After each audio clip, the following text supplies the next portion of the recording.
Thank you. Tiger, good to see you. Glad to have you back. Thank you.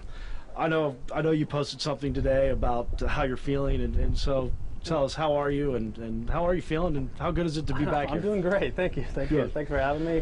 This is a big day for us, our design company, and to be able to work with Mike and Casey and Andy and everyone who's involved in this project has been, it's been just a dream of a lifetime for me to have an opportunity to basically create. You know, I had some extraordinary people here who, you know, made it all happen, but it was the fact that they allowed it to happen, and the questions, and hey, I think that golf should be played on the ground. My favorite golf to play is when I go to play in the British Open every year. And the reason is you don't have to hit a 2-iron straight up in the air and make it spin. You know, you can hit the ball on the ground. You can putt it from 120 yards out. Trust me, I've done it. I did at St. Andrews when I won in 2000. I putted from 86 yards out on the 6th hole. So that's just the way I think that golf can be played and should be played. And you know, to be able to have the ability to have so many run-up areas on a golf course like this, I was able to create even more of that opening and that spatial feeling. And also, you know, as Michael was saying, is how do you bring, you know, enjoyment back into the game? Well, one of the most frustrating things is for all of us as golfers is we lose golf balls, okay? And that is frustrating. And trust me, as when I grew up as a kid, I fished lakes out to try and find balata balls, and I use the Surlin for, you know, practice, but I use the balata for tournaments. Well, you know, now that's the neat thing about a place like this is that you're able to. It's really hard to lose a golf ball here. You go play Augusta National, or you watch us play on TV. It's really hard to lose a golf ball unless you hit into one of the lakes. But you don't really see players lose golf balls there. You see it happen even on tour sites. Guys lose golf balls. It's frustrating when you lose a golf ball. Here, it's really hard to lose a golf ball, and hence you're able to pick up the pace of play. I don't have people dropping golf balls, looking all around underbrushes for golf balls. The understory here, and be able to clear all this out and to see as much as we see, and be able to have the ability to hit golf shots through the trees, it just speeds up play.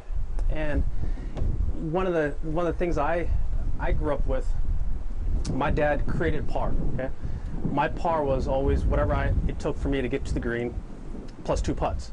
And as I got older, you know, par would be from sometimes a par 14.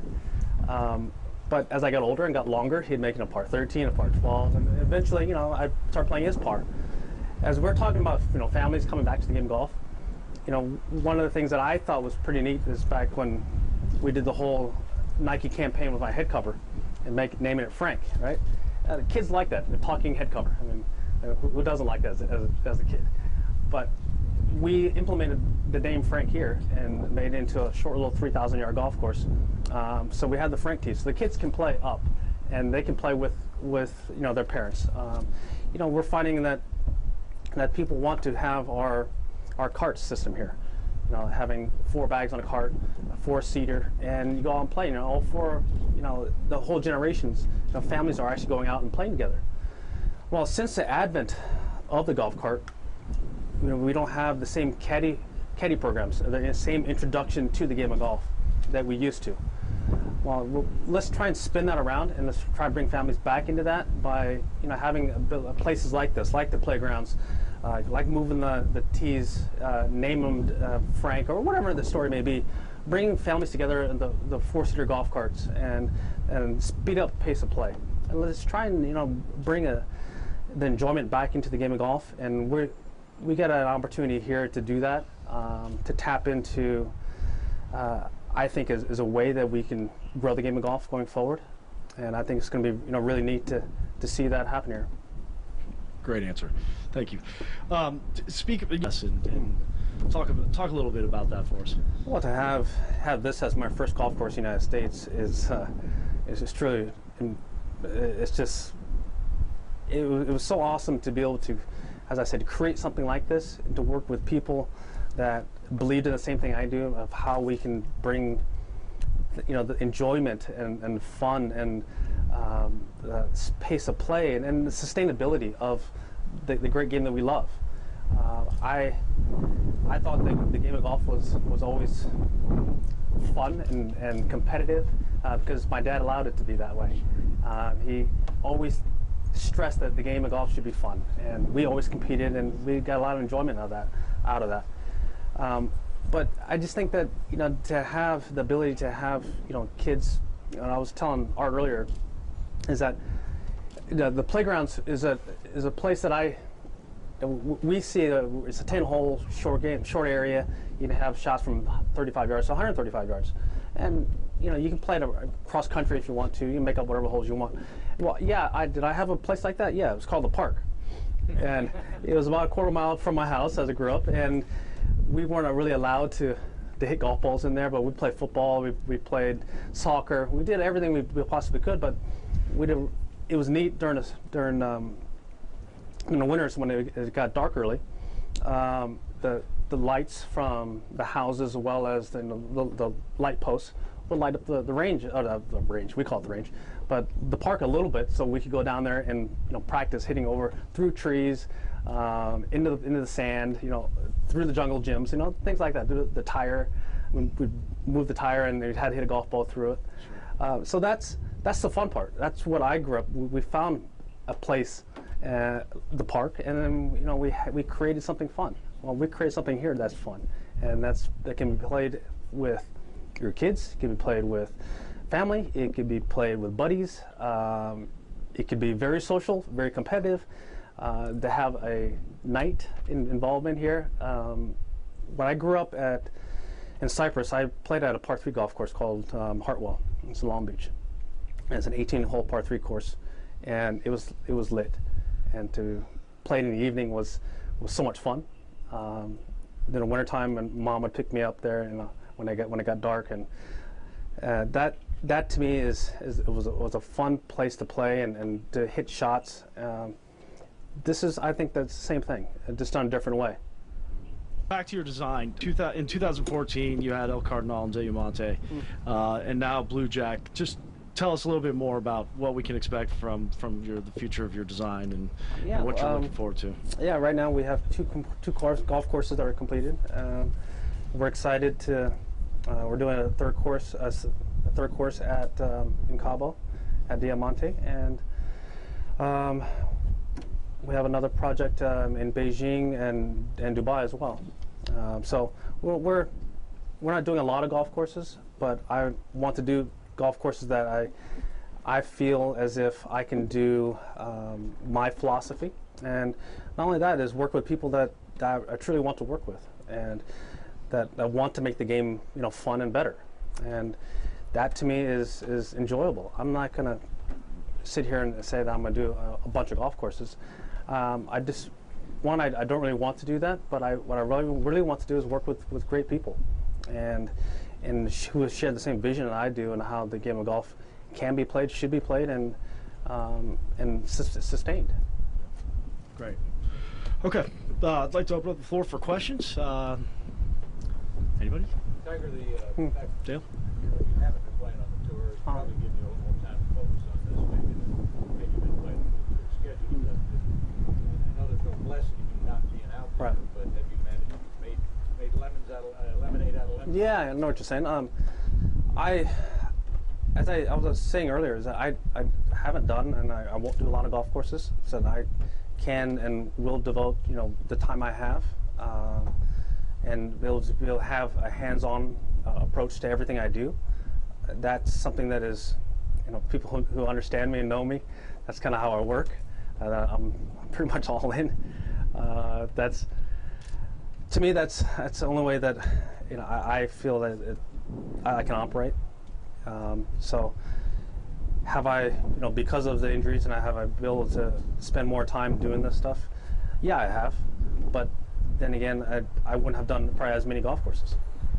It'd be just one here, and it'd be sprinkled all a little bit more than it has been. But this is something you're probably going to do for the rest of your life. I thoroughly enjoy it. I really do. I mean, I just think that the game of golf, as Mike was saying earlier, that he needs to get back to its roots. And as I was saying, that my favorite golf to play is the British Open. I love running the ball up. I love being creative and hitting a bunch of different shots. And that's what I think the game of golf can go back to. It's really difficult to hit the ball straight up in the air with a lot of spin, and we find that at all levels. Hey, when I grew up, I used a 1-iron, and now you find more guys have hybrids and utilities things. The game of golf has changed, and let's try and change it back a little bit. Tiger, aside from the design, Jason Day was talking today about the influence. Aside from the design, Jason Day was talking about the influence you've had on him today. You've been involved with the Ryder Cup as well, looking ahead to later this year. Just wondering, do you think you can be a leader in this game regardless of the state of your own personal golf game in the months and years ahead? And is that something that's important to you? Yeah, it is. It's important to me. Whether I'm a leader in the game of golf, I don't know if that's probably the right way to say it. Do I want to always be involved in the game of golf? Absolutely. This is my passion. This is where my roots are. I get so much enjoyment out of practicing and playing and competing. I got lucky enough, I got introduced to it by my dad. And I just think that, going forward, I think that the game of golf can be made fun and can be we just have to do it a different way, in a more creative way, especially in this new era of instant this and instant that. As Mike was saying, how fast the rounds are here per 9 holes. I just can't imagine anyone going without their cell phone for about 2-3 hours. You see a lot of people with withdrawals, but that's what we have to take into account. The landscape has changed, and let's try and shape with it. And I think that my understanding of the game, how it has been played, and I think in this new generation, how I think I can help it. I would like to help it. Ryan? Tiger, you mentioned at the World Challenge that you couldn't see the light at the end of the tunnel in terms of your recovery. How would you describe your outlook now? It's a heck of a lot better than then. When I was there in December at the Hero, I wasn't feeling very good. I mean, you could see it all over me. I couldn't play with my kids. I wasn't able to even throw and play catch with my son. I mean, that's what father or son doesn't actually play catch. So these are things that I couldn't do. And can I do them? No. Yeah. Am I sprinting back and forth with them? No, I can't keep up with them. They're out running and doing things that I can't do. But I'm getting there, and I'm able to participate more in their lives. I'm able to start doing things more with them, and part of that is playing golf and going out there and chipping and putting with Charlie, and having him beat me. And it's been tough at times, but it's been a lot of fun. Tiger, you spent so much time in the Houston area through the years, coming here with Butch a lot, and you played here in the Tour Championship. Golf fans here want to know, is there a shot will you play in the Shell Houston Open this year? Trust me, I would like to say yes. Okay, I would love to say yes right now, but I don't know. And that I really would. It would be awesome that I could say that I am playing and I know when I'm playing, but I don't, and that's still tough to take. It still is frustrating knowing that I'm starting the season then. This is where I'm playing. All those are unknowns. One thing I do know is that I am progressing. I'm getting better. I'm getting stronger, and I have to just take it, day by day. And how I'm sitting here and talking to you guys right now and relating my life to what I was in December has changed dramatically, and I just need to keep that momentum going, and hopefully I can continue doing that, and then eventually get out here, hopefully sooner than later. Are we talking weeks rather than months, or even you're ready I don't to know. put a time frame? As I was saying to you earlier, is that hey, in December, I wasn't able to participate with my kids and do the things that I'd like to do, with them. Am I doing that now? Yeah, a lot more, but still not all the way there yet. And then eventually it's getting to the elite level and playing out here with the guys. That's going to take some work. And I miss being out here and competing with them and playing with them. It is a great fraternity. The guys, we see guys get hurt and get injured or get sick, or family members, and we're there for one another. And that I miss being out there. I miss being with the dudes. Art? Tiger, you're this afternoon you can go chip on the playgrounds. Try not to let those kids beat you tonight. Have you been on a regulation course? Have you played 9, 18, one-hole regulation since December? No, I haven't had anything more than a 9-iron. So you hadn't hit drivers or freeways or anything? No. Just been chipping and putting and progressing slowly, and working at it, time by time and day by day. And right. I still have to get stronger. I still have to get more flexible. There's still a lot I have to do before I can even go out there and play with you. Second, crazy rumors spread like they did last week. Do you chuckle at stuff like that? Do you make you mad? Do you say, I can't believe someone actually fell for that? What's your, when something crazy comes out, what's your reaction like that? Welcome to my life. Yeah.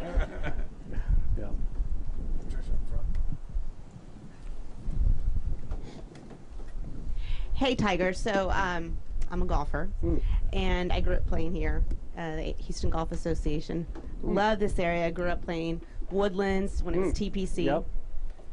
And my question is, out of all the places that you could have built a beautiful golf course, you chose Montgomery County. Why did you choose Montgomery County? Tell us a little bit about the community and why this was your pick. Well, the community came out and really supported what we're trying to do. We had a vision for what we thought that we could do with the property. Mike was been integral about keeping everyone involved in just what we're going to do. I had to sell everyone on that I can build something that if people want to come and enjoy and have a good time and be social at. But I hadn't done anything like this. I haven't done not one. And for the community to trust me and to trust Mike and Casey and Andy and everyone who's involved with the property in this development, to trust us. That was awfully impressive and big, because they could have said no and could have turned it down, but they believed in what we were trying to do, and here we are. A couple years later, we're able to create and have something like this that people come and enjoy, and I think that we'll come back again. It just won't be like a one-time shop. You experience it once and that's it. I just think that you can live here, you can be a part of it, and you want to come back. And that goes back into the sustainability of the game of golf, and goes back into what Mike was alluding to about how do we bring corporate golf back, and how do we generate the masses, introduce people, keep people involved in the game of golf. There's so many things that go into it, but I think that this place, what Blue Jack National is, I think that will help, and for the community here, Montgomery County, to be able to trust us and for us to deliver, just makes it very harmonious. Meredith? With the Community Impact newspaper, which will be delivered to your residents here. So we are the local hometown folks. So I'm going to piggyback off that question a little bit. And I've talked to them a little bit about the course history and background. What homage have you paid to the old Blake Tree course that was on this site? How much attention did you pay to the history of that and careful detail to what that does mean to the residents here in Montgomery? And then on top of that, what sort of involvement will you have to help the sustainability of this property out here in little old Montgomery? Yeah. Your name has drawn a lot of people out here, and we want to make sure, of course, as residents of Montgomery, that you'll be able to help foster and continue and help grow this in the future for years to come, not just the grand kickoff. Yep, it's great questions. First of all, paying homage in the history of to this area into the golf course. Well, you have to go back to, we want to create something that is different, but also keep it true to the roots, and that is, we moved some of the corridors here. We knocked down some trees, but we also opened up the area too. We made this place more open and not as claustrophobic as it once was, and for the air to get in here and for us to be able to enjoy something like this. I was amazed when I first came here and looking at the property. One, the elevation change. You don't think that Houston, Texas is going to have elevation. Two, big oaks. Trust me, Houston, Texas, you don't really associate that with that. And I just thought that this place could really be different. How can it be different? As I said, we can make it more spacious. We can make golf faster and better, and do something that is different. And that's just, am I paying homage to the history of the facility? Yes, but also I'm changing it too. I'm adding my own footprint to it as well, but also keeping with that point of how do I, the residents and the people here in Montgomery County, they trusted me and to create something like this. Have I done that? Yes, but will I come back here? Absolutely. But I created something for my kids and my family, and that I could come here and to have fun at. I don't have to go to the park or like I used to and create something like that. We can come here to the playgrounds. I'm gonna have a house here. My family's gonna come here. Charlie loves to fish, so he's gonna want to do that. Well, we have a fishing place, and what Mike hasn't said what he's done with the fire truck. He's got a really cool idea. He'll tell you all about that. But I think that to me is going to be a lot of fun. Wiffle ball area, that's something that my kids and I do all the time. I have something very similar to this in my backyard, the playgrounds. I have 4 holes that I have in my backyard, but it's more catered to practice, but also fun for me because practicing is fun. Now the playgrounds here, that is more, I think, more fun than it is practice, but it can be practice as well, because I can see myself hitting through different corridors and not using the routing of the 10 holes that we have here. I would, in my head as I play it, I would be hitting the ball through that corridor, to that fen, to that. And that's how I would do it. But you can also do that here. But with all that said, to be able to create something that my family will come here with me and I will enjoy, they will enjoy, their friends will enjoy. That to me has been a lot of fun and will continue to be a lot of fun. Is this a one-of-a-kind